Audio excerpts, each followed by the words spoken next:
E aí, meus irmãos, como é que vocês estão? Espero que todos vocês estejam bens. Hoje nós estamos aqui para mais uma aula e nós vamos falar hoje sobre o apóstolo Paulo e a sua liderança. Nós vamos falar sobre a primeira e a segunda carta que Paulo escreve a Timóteo, tá bom? O relacionamento de Paulo com Timóteo foi um dos mais extraordinários de toda a Escritura. É um relacionamento de amizade, é um relacionamento de companheirismo, é um relacionamento de pastor e liderado, né, de líder e liderado, é um relacionamento de discipulado. E a gente vai falar sobre isso. Eu oro para que o Senhor possa iluminar a nossa mente, abrir a nossa mente, que nossos corações estejam abertos para poder entender a preciosidade do assunto que nós vamos trabalhar aqui hoje. Tá bom? Então eu também fico esperando aí seu feedback, o seu comentário aqui, para que nós possamos cada vez mais fazer o melhor trabalho para o reino de Deus. É importante lembrar que hoje nós vamos falar sobre o maior missionário que essa terra já viu. Depois de Cristo, o maior missionário que essa terra já viu. E nós também falaremos aqui sobre os últimos escritos do apóstolo Paulo. E isso mexe muito com o meu coração, muito com aquilo que eu acredito. Tá bom? Então, vamos lá começar a nossa aula. Bom, o relacionamento de Paulo com Timóteo, como eu já disse, é um dos mais emblemáticos da história do cristianismo. Embora eu acredito que o maior exemplo para nós usarmos para falar acerca de liderança são dois. Eu penso em dois exemplos na Sagrada Escritura. Eu penso em Jesus e Pedro, tá bom? No livro que eu escrevo sobre Pedro, né, eu falo sobre isso, que um dos maiores exemplos de liderança e de como treinar um líder é a história de Jesus e Pedro. Jesus mostra, quando ele está cuidando de Pedro, ele mostra que como treinar um líder, como fazer alguém que ninguém dava nada se tornar um líder, um missionário, um líder da igreja, um líder da maior comissão missionária que a terra já viu, que é os 12 apóstolos. Então, eu acho essa história fantástica. E a outra história que eu sempre penso também é Paulo e Timóteo, que é sobre o que nós vamos falar aqui hoje, tá bom? A história de Paulo e Timóteo. Também temos a carta que Paulo escreveu a Tito, que também é conhecido como a carta pastoral, uma das cartas pastorais, tá bom? Hoje eu tô aqui em casa, tá? Então talvez você pode ouvir um cachorro latindo por aí. Então eu quero te convidar a pegar sua xícara de café também, porque a xícara de café ela é emblemática. Hoje eu tô com um copo de café, porque faz parte da vida, tá bom? Ó, abre aí a tua Bíblia em Atos capítulo de número 16. A gente vai começar a partir daí o nosso pensar, tá bom? Atos capítulo 16 narra a história de quando Paulo chama Timóteo para segui-lo. Porque Paulo vê em Timóteo um homem valoroso. Paulo vê em Timóteo alguém que tinha sede do evangelho. Mas isso acontece na cidade de Listra. A gente precisa entender algo também muito importante. Que, segundo alguns comentaristas, historiadores, muito provavelmente Timóteo tenha ouvido falar de Paulo, ter acesso à sua história, logo nos capítulos anteriores, que é o capítulo 14, quando o apóstolo Paulo ele vai para Listra e ele cura um paralítico em Listra. Listra era uma cidade pequena, então a chance de Timóteo ter ouvido falar ou ter visto Paulo pregar é gigantesca. Vale lembrar que foi nessa cidade onde o apóstolo Paulo foi apedrejado, ao ponto de que as pessoas achavam que ele estava morto, de tão apedrejado que ele foi. O que acontece é que Timóteo ele vê esse mover acontecendo, ele ouve as histórias, ele vê tudo isso. E o que faz que muito provavelmente Timóteo, ele olhou para aquela mensagem e ele disse: cara, esse homem, ele está a ponto de morrer, mas ele não deixa de pregar aquilo que ele acredita. Então, o próprio John Gill, que é um comentarista puritano, talvez um dos maiores comentaristas da época dos puritanos, no seu comentário da carta de Paulo a Tito, ele fala a Timóteo, ele fala sobre isso. Ele fala sobre como que esse mover e como que esse ato de Paulo ter pregado moveu, e Paulo ter sido apedrejado moveu a vida a vida de Timóteo. A gente precisa entender esse contexto histórico para entender a carta que Paulo escreve a Timóteo. Mas o fato é que no capítulo de número 16 de Atos, Paulo ele chama Timóteo. Olha o que diz o primeiro versículo. Paulo chegou também a Derbe e Listra. Aí o texto continua: havia ali um discípulo chamado Timóteo, filho de uma judia crente, mas de um pai grego. Então assim é que a Bíblia começa a narrar a história de Timóteo. Então veja, o próprio John Gill, na introdução da carta ao livro de 1 Timóteo, ele fala sobre o ponto de Timóteo ser um incircunciso. O que é um incircunciso? Aquele que não faz parte da aliança dos judeus. De qual aliança, Kennedy? A aliança que Deus fez com Abraão, a aliança da circuncisão. Então, o que acontece? Deus ele falou com Abraão, e aquele que fosse judeu, ele deveria fazer a circuncisão. Ele deveria cortar o seu prepúcio, o órgão masculino. Ele deveria cortar. Por quê? Porque era isso que diferenciava o judeu do gentil. Mas é importante ressaltar que havia em outras culturas, como por exemplo a cultura dos egípcios, também existia a circuncisão. Mas a diferença é que a circuncisão dos judeus era uma circuncisão que tinha algo não só cultural. Como eu já disse, para diferenciar o gentil do judeu, o judeu fazia circuncisão. Mas também tinha algo espiritual. Existia algo religioso na circuncisão, que era a aliança de Deus com Abraão. Era o homem fazendo ali a sua parte nessa aliança. Agora veja, Timóteo, ele tinha uma mãe judia e ele tinha um pai grego. O que leva a gente a pensar no seguinte ponto.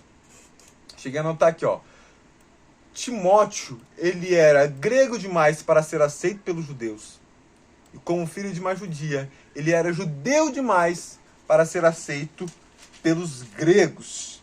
Então, o que faz acontecer o seguinte, os irmãos em Listra e Icônio davam bom testemunho de Timóteo.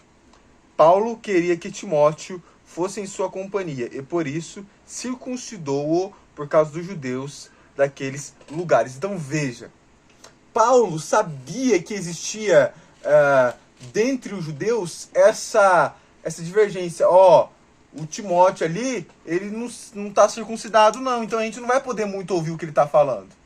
Então veja, a tradição moldando a história. Mas o que eu quero ressaltar aqui? Eu quero ressaltar um seguinte ponto, que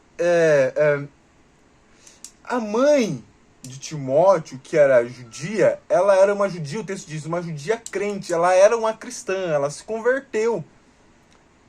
O nome dela vai ser mencionado posteriormente lá na carta de Timóteo. Mas veja, ela se converteu. A gente precisa entender o seguinte ponto, tá? A seguinte aplicação eu quero fazer aqui. Talvez Timóteo não precisava se circuncidar porque ele era um cristão. Ele precisava se circuncidar porque ele era um judeu. Tá bom? Mas veja, a gente precisa entender que na nova aliança ali agora, ele não precisava, segundo os padrões da nova aliança, dos padrões de Cristo, ele não precisava se circuncidar, não era uma lei do Novo Testamento, não era uma lei do Novo Testamento porque não tinha, mas não era uma lei do cristianismo circuncidar-se. Isso era um debate extenso entre o povo, era um debate extenso, era um debate na Galácia com os Gálatas, os caras falando tem que circuncidar, não pode comer carne de porco, Paulo falando não precisa, vocês podem, não precisa circuncidar não, vocês podem comer a carne. Existia esse debate, mas veja, talvez Timóteo não era obrigado a fazer aquilo, mas Paulo sabia de uma coisa, para que ele pudesse ser bem visto pela comunidade judaica, ele deveria ser circuncidado. Então, o que o texto ele é enfático em dizer que, por isso circuncidou-o por causa dos judeus daqueles lugares, pois todos sabiam que o pai dele era grego.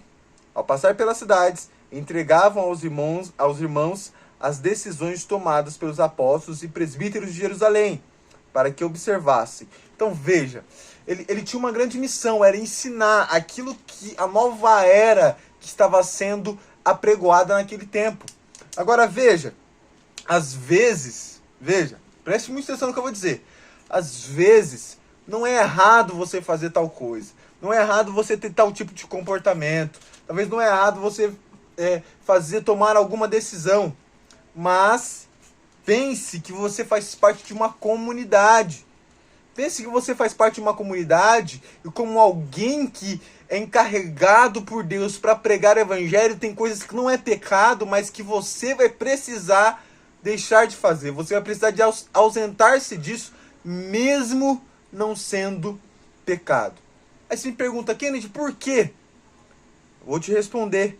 Porque existem pessoas imaturas na fé. E por conta delas, por amor a elas, vai ter coisas que nós vamos ter que deixar de fazer, mesmo não sendo pecado. A gente vai ter que renunciar a essas coisas para que possamos ganhar os nécios na fé, os imaturos na fé, para que possamos cuidar deles. Porque veja, aí qual que é o que eu penso ser um dos nossos problemas? Porque daí a gente pega essas coisas que não são pecados. Não é pecado, sabe? Não é pecado fazer tal tipo de coisa. Aí, essa pessoa fala assim, vou me ausentar disso mesmo não sendo pecado. Só que daí a gente, de vez pegar o nécio na fé, o imaturo na fé, e amadurecer ele para que ele possa entender que tal coisa não é pecado fazer, a gente não cuida dessa pessoa para que ela amadureça. Aí a gente pega e vive se ausentando de coisas. E aí essas coisas que a gente vai se ausentando, por conta de tradições, vai virando pecados e pecados. Coisas que nem são pecados mais, nem são pecados. Então veja, era pecado o povo da Galácia não circuncidar? Não, não era pecado. Entende? Era pecado Timóteo não circuncidar? Não, não era pecado. Ele fazia parte de outra cultura. Ele era um cristão. Perante as leis do cristianismo, perante aquilo que Cristo pregou, ele não precisava circuncidar. Mas ele fez isso porque entendia que era necessário. Necessário. Então a gente precisa entender que a gente precisa saber o que podemos e o que não podemos fazer e quais são os motivos destas coisas. Comece pelo porquê. Tem um livro que eu gosto muito. Comece pelo porquê. Esse é o título do livro. A gente precisa pensar nessa questão também dentro da nossa vida. Comece pelo porquê. O porquê que você faz as coisas. Então aí, eu não ouço música secular, por falta de um termo melhor, né? Eu falo disso toda aula quase. Não ouço música secular. Bom, é porque é pecado? Não, não é pecado. Mas, se me ouvirem ouvindo, o vizinho aqui, ele não é cristão não. Então, se ele me ouvir ouvindo, sei lá, sabe? Se ele me ouvir ouvindo Milton Nascimento, nossa, ele vai falar, olha aí, é o crente. Então, o que você deve fazer? Você deve ir lá pregar para que essa pessoa amadureça. Consegue entender isso? Consegue entender isso? Então se ausente por um tempo para que essa pessoa amadureça. A igreja estava passando por um momento de transformação, estava anunciando um novo tempo, estava anunciando uma nova era. E a gente precisa entender isso quando lê o livro de Atos. Então, as pessoas falavam bem de Timóteo. Aqueles que não o rejeitavam também falavam bem dele. Por quê? Porque ele era alguém de boa índole. Aqueles judeus que não odiava, que não rejeitava Timóteo, falava bem dele. Porque ele era alguém de boa índole, sobretudo, ele era alguém de boa índole. Então veja, é aqui onde que Paulo chama Timóteo. Timóteo, vamos embora, porque eu preciso que você me ajude numa missão. Qual que é a missão? É pegar aquilo que nós reunimos no concílio em Jerusalém, dentro da história, e vamos agora ensinar às igrejas aquilo que nós estamos entendendo da parte de Deus. Então essa era a missão a missão de Paulo com Timóteo. Então a gente precisa entender esse contexto aqui. Mas o que acontece então o Timóteo, ele passa boa parte da sua vida servindo ali juntamente com o apóstolo Paulo, tá bom? E existe um dado tempo, um dado momento, nós vamos dar um salto na história.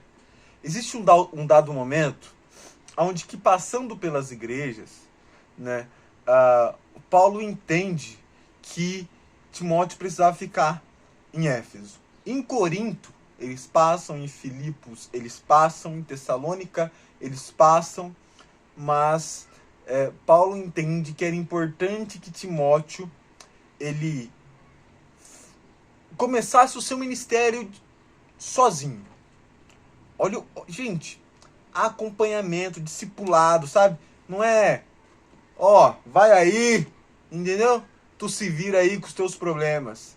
Não, é um acompanhamento. Os caras andam junto. Eles andam juntos. Eles caminharam juntos. Eles oraram juntos. Eles expulsaram demônios juntos. Eles passaram por prisões juntos. Eles estavam juntos. Eles viveram juntos. Eles dormiam, sabe, juntos. Em lugares frios. Eles sofriam juntos. Eles se alegravam juntos. Você consegue entender isso? A pergunta que fica para você é: você tem um pastor, você tem um mentor? Ou às vezes, porque assim, o que acontece? As pessoas talvez ficam mudando de igreja em igreja e não tem um discipulado.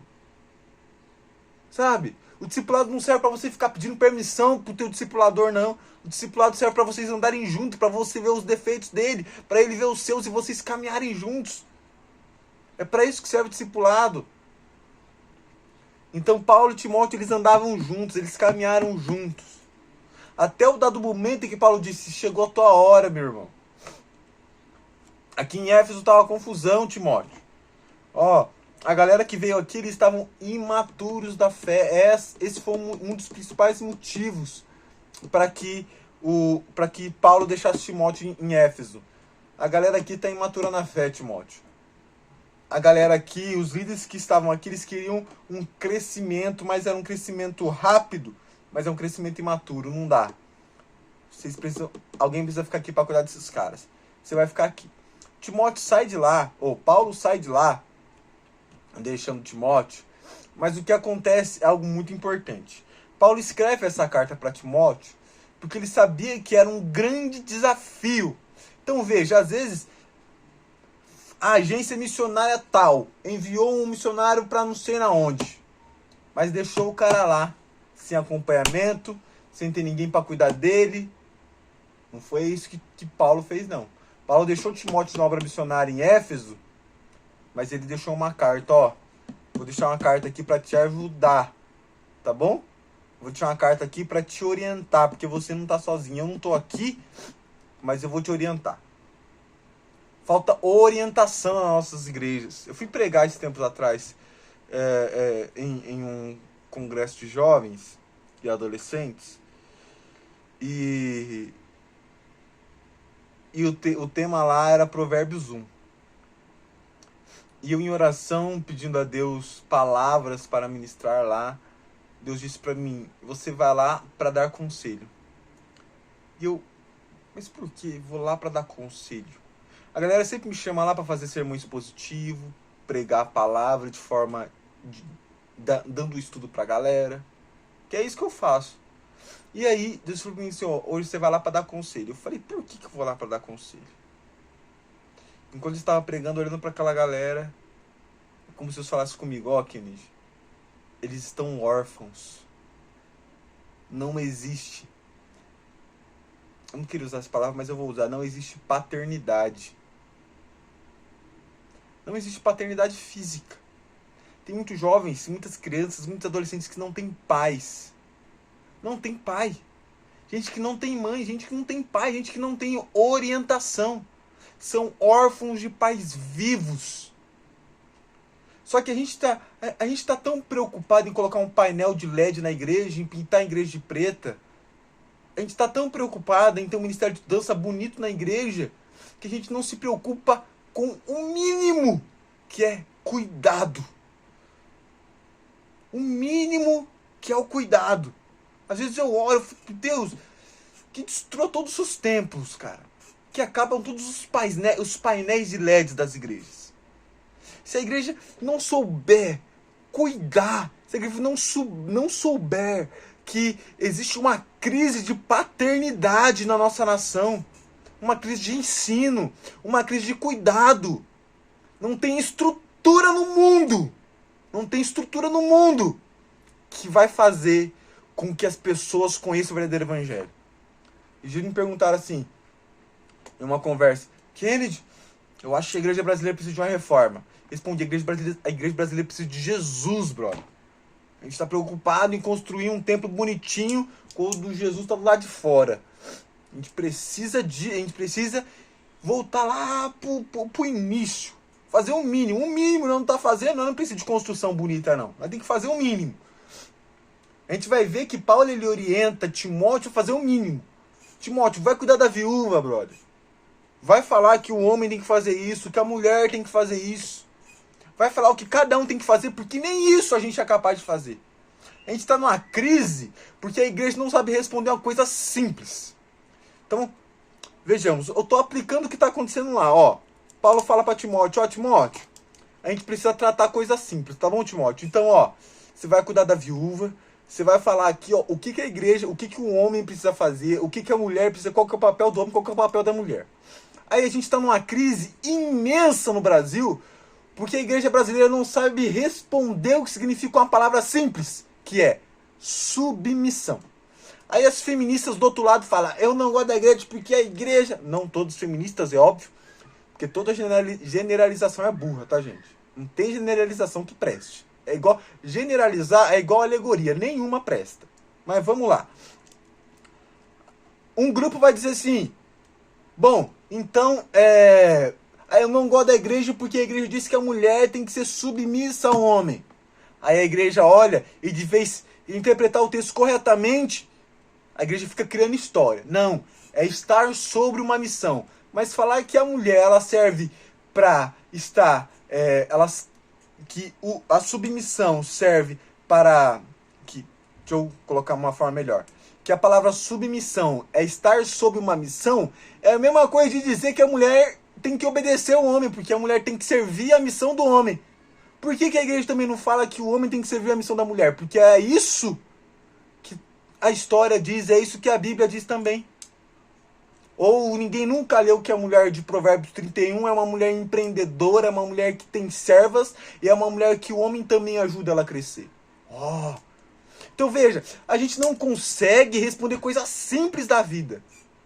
A gente não consegue responder isso. E aí Paulo está tratando os problemas de Éfeso, e olha o que ele fala para Timóteo lá, para as cartas, na primeira carta. Ele fala, primeiro, capítulo 1, ele dá saudações, graça e tal, não sei o que, instruções a Timóteo. Capítulo 2, instruções para a igreja acerca da oração, sobre a conduta das mulheres, dos diáconos e bispos. Deixa eu abrir o texto aqui, que vai ficar mais fácil. Porque eu peguei minha anotação aqui, mas vai ficar mais fácil. Aí, coisa simples. Ele fala sobre orar pelos que estão no governo, por mais que você odeie eles, ou ame eles, isso não influencia em nada.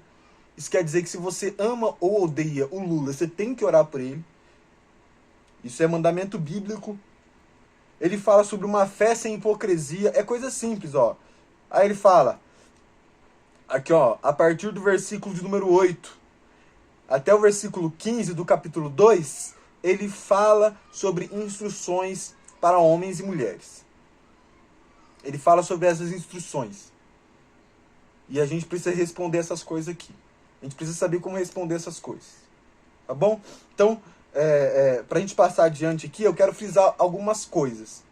Que na carta de 1 Timóteo e na carta de 2 Timóteo, parece que Paulo repete algumas coisas. Mas não é porque ele está repetindo coisas, ele está enfatizando princípios. Como, por exemplo, 1 Timóteo capítulo 1, versículo 5.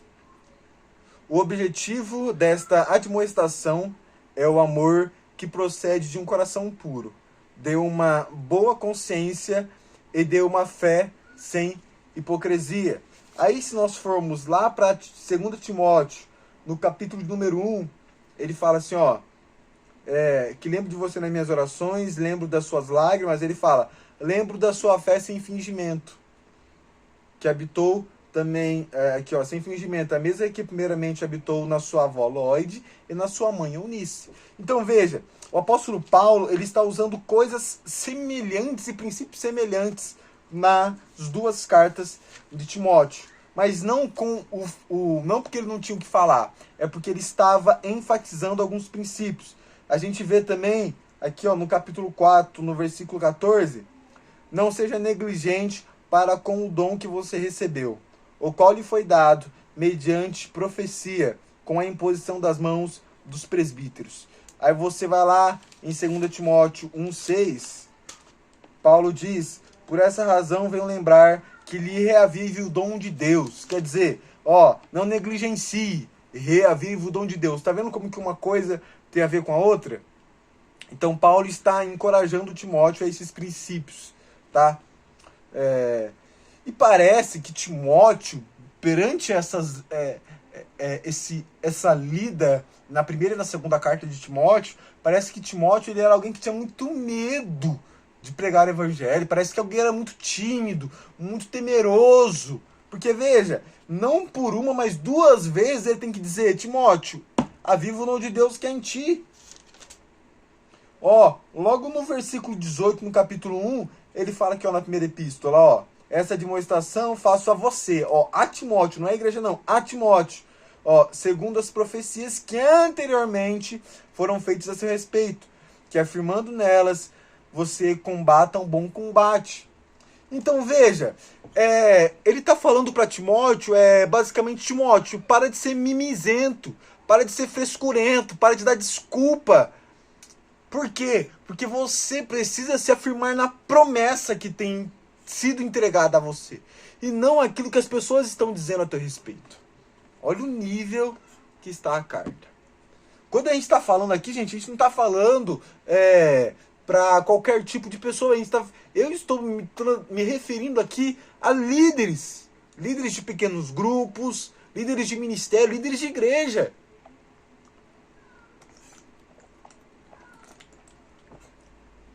Porque eu me pego com a seguinte pergunta. Será que é tão difícil? Será que é tão difícil a gente pregar o evangelho? Porque assim, na boa, eu entendo que às vezes ninguém quer pregar. Às vezes é chato pregar, sabe? Às vezes é chato servir a igreja. A gente precisa entender uma coisa. As pessoas... Deixa eu nivelar por baixo aqui. Deixa eu voltar aqui. Quando nós temos uma grande vontade romântica de servir a igreja, muito provavelmente a gente não entendeu o que é servir a igreja. Vou te explicar o porquê. Atenta-se na palavra romântica, tá? Porque eu tô dizendo o quê? O que eu quero dizer com isso? Às vezes nós romantizamos o chamado. Romantizamos a pregação do evangelho. Quando ela não é nada disso, não. Pregar o evangelho não é legal, gente.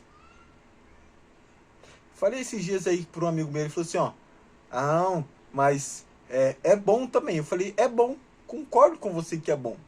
Só que as partes que são boas são pequenos momentos. A gente tem que saber encontrar a glória, encontrar a felicidade em coisas diferentes do que emoções. Porque veja, o que fez Paulo lá em Filipenses, ele diz assim, ó, eu me glorio, ou quer dizer, eu me alegro. Lá em Filipenses ele fala, ó, eu me alegro pelo meu sofrimento estar produzindo um crescimento do evangelho. Isso é cristianismo. Isso é Bíblia. Isso é chamado. Agora veja, ele não está dizendo assim, ó, eu me alegro quando eu vou pregar em uma cidade e as pessoas param para me ouvir. Ele não está dizendo isso. Ele está dizendo, eu me alegro porque o meu sofrimento produziu crescimento para o evangelho. É aqui que está a felicidade do crente. É aqui que está a felicidade do cristão. Que ele se alegra no sofrimento. E ele não se alegra nos status da sociedade.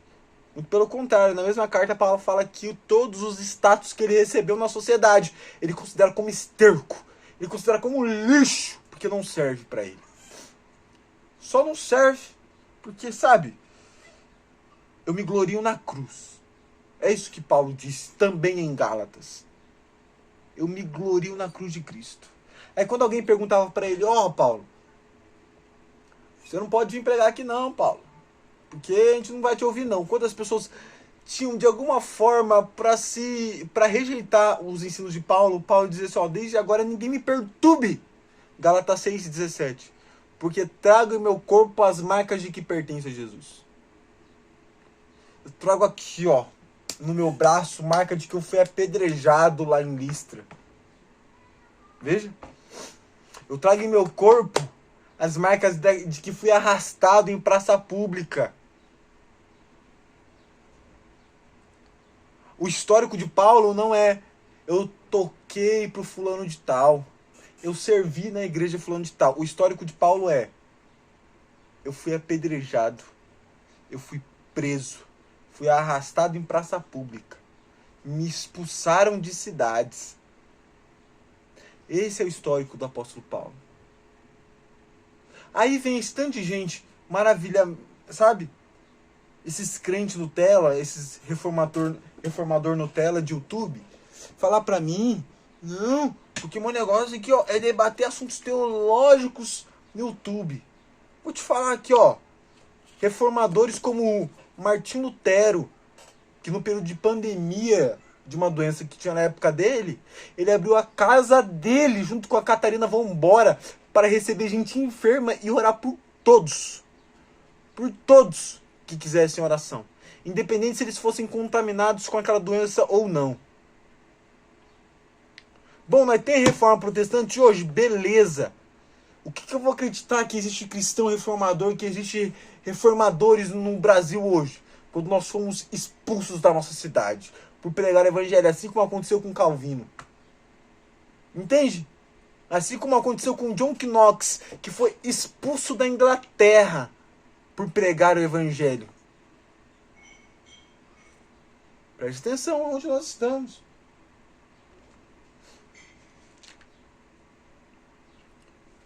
Aí Paulo, ele está trazendo esses ensinamentos, que são ensinamentos pastorais para Timóteo. Que são coisas que a gente precisa rever. Alguém vai me perguntar, Kennedy, por que você fala tanto assim? Parece que você só traz correções e admoestações. É porque, gente, sendo sincero, existe um clamor aqui dentro do meu coração. Já estou há um mês falando com vocês praticamente. Existe um clamor aqui dentro do meu coração que me traz para isso. Porque eu fico me perguntando aonde que nós estamos. Se nós estamos realmente vivendo a mensagem do evangelho que está escrita aqui. Porque às vezes eu tenho a impressão de que a gente está preocupado com os nossos status, com as nossas historinhas. Sabe? Porque às vezes a gente cai no risco de cair em uma mensagem, em um chamado do evangelho, que é um chamado romantizado. que é um chamado de vamos produzir uma música para ficar entre os tops do Brasil. E olha aqui, olha, Paulo quando ele chama Timóteo, na segunda carta, tanto na primeira quanto na segunda, olha, no capítulo 1 ele fala, bom combate. No capítulo 2, no capítulo 5, versículo 11 em diante, ele já fala sobre o bom combate da fé novamente. Ele está falando sobre um combate da fé 2 vezes na mesma carta. Ele está falando que a fé, aqueles que se militam, Paulo escreve a Timóteo, aqueles que se militam não se embaraçam com as coisas desta terra. Aqueles que militam a causa do evangelho não se embaraçam com as coisas dessa vida, meu irmão. Não se embaraça com esse sistema corrupto da nossa era. Não se embaraça com essas historinhas de TikTok. Não se embaraça com essas historinhas de debates inúteis nas redes sociais. Não se embaraça com isso. Ele vai remir o seu tempo para pregar o evangelho. Paulo escreve a Timóteo. Ele vai remir o seu tempo para pregar o evangelho. Eu não sei se vocês conseguem perceber a estrutura da carta, mas as estruturas da carta é Paulo falando da apostasia. Gente, é Paulo falando da apostasia na primeira carta de Timóteo. Primeira carta, capítulo número 4, versículo 1 em diante, ele está falando sobre a exortação. Ele está falando sobre a apostasia. Ora, o Espírito afirma expressamente que nos últimos tempos alguns apostatarão da fé, por obedecerem espíritos enganadores. Veja, esse é o capítulo 4 da primeira carta. E na segunda carta de Timóteo, Paulo está falando sobre o mesmo ensino, sobre a mesma coisa lá no capítulo número 3 de 2 Timóteo. Então veja, a minha preocupação quando eu olho para a carta de 1 e de 2 Timóteo é que aonde que a gente está? Que a gente se preocupa em dar palestras, em fazer conteúdos de finanças, de teologia coach dentro da igreja, quando na verdade a gente tem que se preocupar com essas heresias. A gente tem que se preocupar com os falsos ensinos. Essa é a minha preocupação. Porque aonde que a gente está se enfiando? Aonde que a gente está indo? É não se envergonhar do evangelho. Paulo está dizendo mais uma vez para Timóteo. Ele já disse isso lá em Romanos, não me envergonhe do evangelho. Em Timóteo ele está dizendo, não me envergonhe do evangelho. Ele está trazendo, veja, que o que eu quero dizer aqui, para eu resumir, dentro dos escritos de 1 e de 2 Timóteo, eu enxergo é como se essa escritura que está escrita aqui, ela pulasse aos meus olhos com a seguinte palavra: evangelho essencial. Evangelho essencial. É isso. Não é briga teológica. É evangelho essencial. Nós poderíamos fazer uma análise completa de 1 e de 2 Timóteo. Eu já disse aqui, coisas que se repetem nas duas cartas. Paulo encorajando Timóteo, falando sobre uma fé sem fingimento. Ele está advertindo Timóteo da hipocrisia. Ele está advertindo Timóteo sobre a vontade de não querer viver o evangelho, de não querer pregar a mensagem, porque isso faz parte. Paulo não quis pregar, Pedro não quis pregar, Timóteo não quis pregar, Jeremias não quis pregar. E você só sabe realmente se Deus te chamou para o ministério quando você não quer ele, quando você rejeita ele. Você não vai conseguir rejeitar, não. Mas você só sabe realmente que Deus te chamou para uma coisa quando você decide rejeitar aquilo com todas as suas forças e todo o seu entendimento. É isso que Jeremias escreve. Todas as vezes que eu tento não falar no teu nome, é como uma chama que queimasse o meu peito. É isso que Timóteo escreve. O que Timóteo fala? Ele fala, você me enganou, o Senhor me ludibriou, o Senhor mentiu para mim. Porque a pregação de, e tem mais, porque a gente fica, não, é porque dá frutos a pregação. Nem toda a pregação dá fruto, porque a pregação de Jeremias foi o ministério mais infrutífero que nós temos. Ninguém se converteu com a pregação de Jeremias. É por isso que ele entrou numa profunda angústia, a ponto de escrever um livro só sobre angústia. Ele não teve a mesma coisa que aconteceu com Elias, não. Porque Elias teve uma profunda angústia, mas venceu os profetas. Teve discípulo. Jeremias teve profunda angústia, mas não venceu nada. Jeremias ficou preso. Jogaram ele na prisão. Jogaram ele num poço. Salvaram ele? Sim. Mas ele teve um ministério mais infrutífero e angustiante. Então veja a verdadeira mensagem. Aí nós queremos entrar em histórias, porque Paulo fala sobre isso, entrar em histórias de que nós somos uma igreja profética, e como eu estou falando do ministério profético, da palavra da exortação aqui de Timóteo, que Paulo está trazendo, esse é o verdadeiro sentido da palavra profética do Novo Testamento. A palavra profética no Novo Testamento, ela é acarretada, ela é embebida, ela é mergulhada em exortação. Exortação, consolo e edificação. Nada de prever futuro, não. A palavra profética no Novo Testamento, lá em 1 Coríntios está escrito: consolar, exortar e edificar. E o que acontece? O que acontece é que quando Paulo está pregando, quando nós estamos pregando, nós estamos trazendo mensagem de exortação. Esta é a mensagem profética. A mensagem profética que nós carregamos é esta. Aí nós queremos dizer que existem profetas, e por aí nós estamos chamando todo mundo de profeta. Só que os profetas da antiga aliança é aqueles como Isaías, que andou anos nu para simbolizar a vergonha de Israel.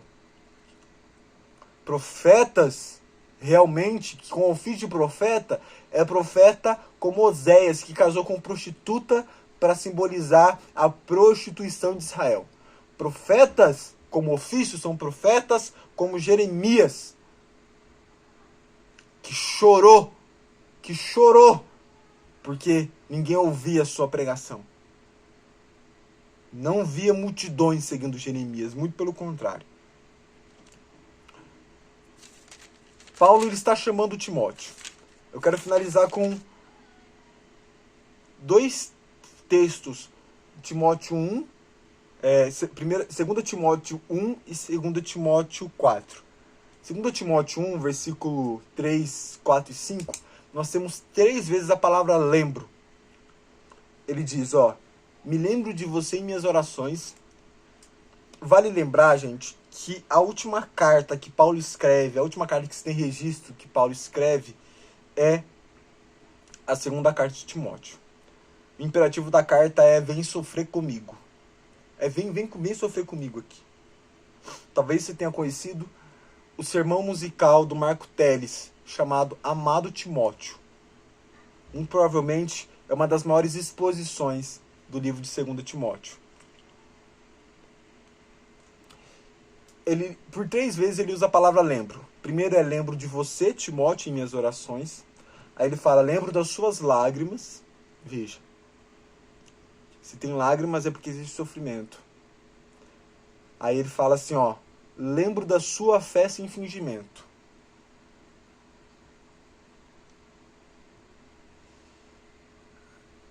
Antes dele usar essas 3 palavras, existe um detalhe muito importante que eu me lembrei aqui agora.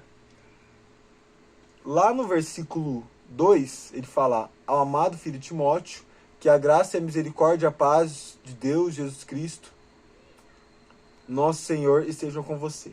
Aqui é a única vez de todas as cartas que Paulo usa a seguinte expressão: graça, misericórdia e paz. Todas as outras cartas, Paulo diz graça e paz. Na carta de Timóteo, esta é a única vez que ele usa a expressão graça, misericórdia e paz. Talvez a minha aplicação é que a igreja comum, as pessoas da igreja, precisam da graça e da paz. Mas os pastores da igreja, de forma especial, precisam de misericórdia. Eles vão sofrer muito mais, eles vão apanhar muito mais. Aqueles que amam o ministério estão entregando a sua vida para o sofrimento. É nisso que eu acredito. Paulo diz para Timóteo permanecer firme e lembrar das coisas. Ele está trazendo essa lembrança de legado a Timóteo. Lembro da fé da sua mãe, lembro da fé da sua avó. Não deixe que isso saia de você, Timóteo. A nossa geração, sem a geração anterior, não é nada. Nós precisamos lembrar dos nossos antepassados. Por isso que é importante entender a história da igreja. Por isso é importante entender a história da igreja. Lá no capítulo 3, no versículo 14, nós encontramos a expressão emblemática, talvez a expressão que mais ressalta no livro de 2 Timóteo, que é tu, porém. Na versão NAA diz quanto a você. Paulo, anterior a esse versículo, ele está narrando uma lista de pecados, uma lista de pessoas profanas. Paulo diz para Timóteo, quanto a você, Timóteo, permaneça naquilo que eu te ensinei. É aquilo que a tua mãe te dizia. Você não é todo mundo. Então para com essa frescura, para com essa ideia de querer se moldar aos padrões desse mundo. Porque você não é todo mundo. Você não é todo mundo. Você não é todo mundo. Se eles quiserem fazer, que façam, mas você não, porque você é diferente. Por último, versículo 1 do capítulo 4. Diante de Deus e de Cristo Jesus, que há de julgar os vivos e os mortos, pela sua manifestação, pelo seu reino, peço a você, com insistência, que pregue a palavra, insista, quer seja oportuno, quer não. Corrija, repreenda e exorte com toda a paciência e doutrina. As últimas palavras de Paulo é: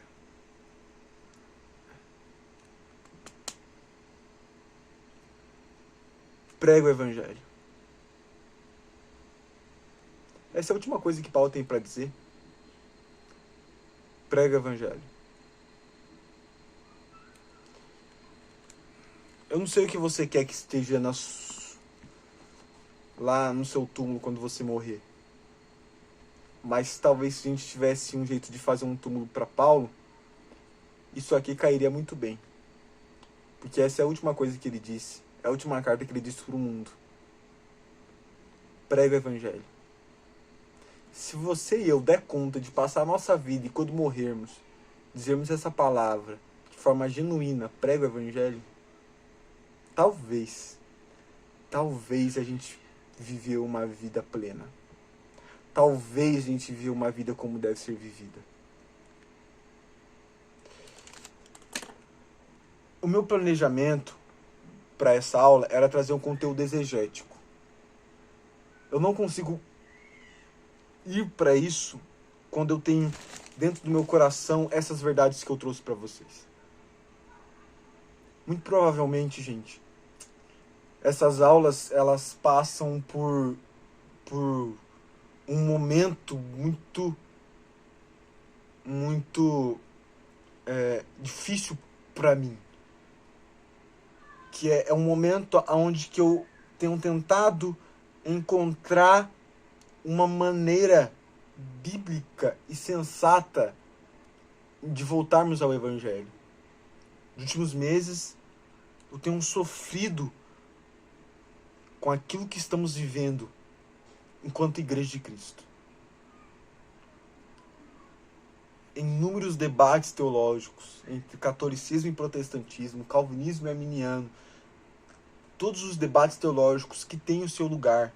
Eu não estou menosprezando eles, porque eu trabalho com teologia. Agora veja, a minha preocupação é que se não existisse mais cristão no Brasil hoje, vamos supor que de forma miraculosa todos os cristãos do Brasil sumiu. Qual seria a verdade que nós implantamos aqui? Qual seria a verdade que nós implantamos aqui? Essa é a minha preocupação.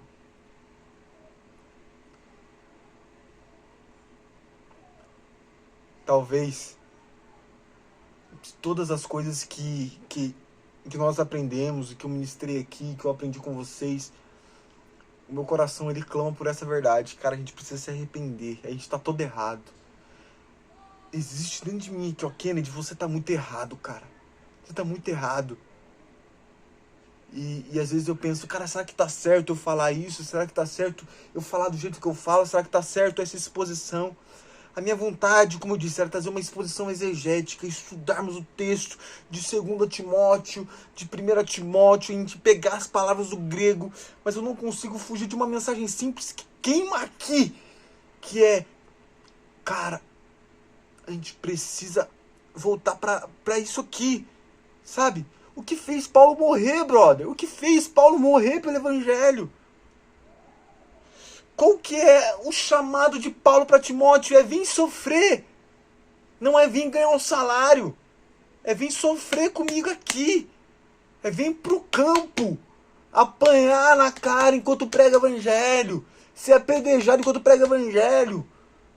Talvez algo bom que aconteça com a igreja no Brasil é uma perseguição contra a igreja, para ver se a gente desperta, para ver se a gente entende que avivamento não é encher estádio, não é ter igreja de 5.000 membros. Não é. Não é isso. É cruz. É cruz, irmãos. É cruz que evidencia a mensagem do evangelho. Não é a solução da ansiedade. Não é o que a Bíblia diz sobre depressão. É cruz. É cruz que a gente precisa. E eu tenho tentado encontrar uma maneira de passar as aulas, de passar os tempos, trazendo uma mensagem que causa transformação para nós. Porque não dá para nós acharmos. Porque o meu desafio com a carta de Timóteo, quando ela me pediu para fazer isso, foi difícil para mim, porque o meu desafio com a carta de Timóteo é ver que Paulo morreu, que Paulo chamou Timóteo para isso, cara. Para cruz e para mais nada. Ele não chama Timóteo para ser famoso, ele não chama Timóteo... Gente, ele chama Timóteo para sofrer pelo evangelho, ele chama Timóteo para sofrer a cruz. Ele chama Timóteo para isso. Então, se talvez eu nunca mais tiver acesso a essas aulas, ou poder estar aqui com essas aulas com vocês, eu vou me abdicar de todos os conteúdos teológicos, exegéticos, hermenêuticos dessa carta para dizer para vocês.